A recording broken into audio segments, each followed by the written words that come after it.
عدالت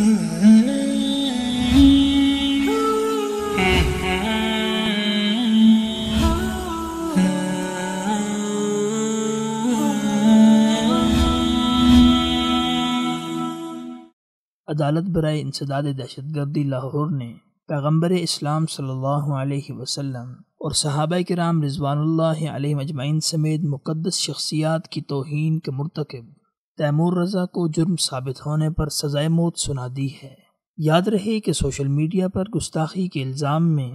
سنائی جانے والی یہ پہلی سزا ہے جبکہ شیعہ کمیونٹی سے تعلق رکھنے والا سوشل میڈیا پر توہین رسالت و صحابہ کرام کا مرتکب یہ شخص لاہور کا رہائشی ہے، جسے گزشتہ سال بہاولپور سے CTD نے گرفتار کر کے اس کے خلاف ملتان پولیس اسٹیشن میں مقدمہ درج کر دیا تھا۔ بہاولپور کی انسداد دہشت گردی کی عدالت میں جسٹس شبیر احمد آوان کی سربراہی میں اس اہم ترین مقدمے کی سماعت ہوئی۔ عدالت کے سامنے ناقابل تردید ثبوت پیش کیے گئے جن کی روشنی میں 30 سالہ تیمور رضا پر جرم ثابت ہونے کے بعد اسے پھانسی کی سزا سنائی گئی۔ بلا شبہ سائبر قوانین کے تحت اس سزا کو اب تک دی جانے والی سزاؤں میں اہم ترین سزا قرار دیا جا رہا ہے، جس کی وجہ سے ملک کے مقتدر حلقوں کی طرف سے اس عدالتی فیصلے کو سوشل میڈیا پر مقدس شخصیات اور مذاہب کی توہین کے سلسلے کی روک تھام میں اہم پیش رفت قرار دیا جا رہا ہے، اور اس امید کا اظہار کیا جا رہا ہے کہ حکومت جلد از جلد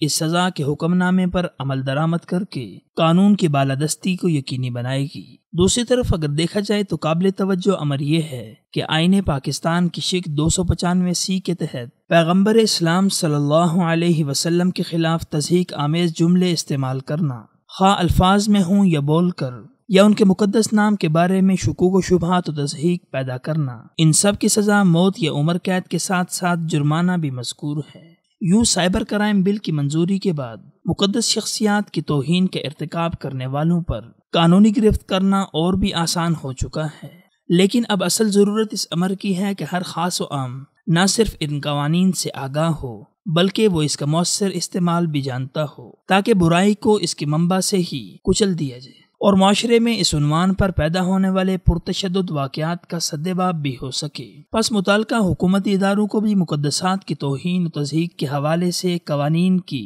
عملی صورت میں نفاذ کے لیے فی الفور کوششیں تیز کرنی ہوں گی، کیونکہ اس حوالے سے جامع پالیسی وقت کی اہم ترین ضرورت بھی ہے اور حالات کا تقاضا بھی۔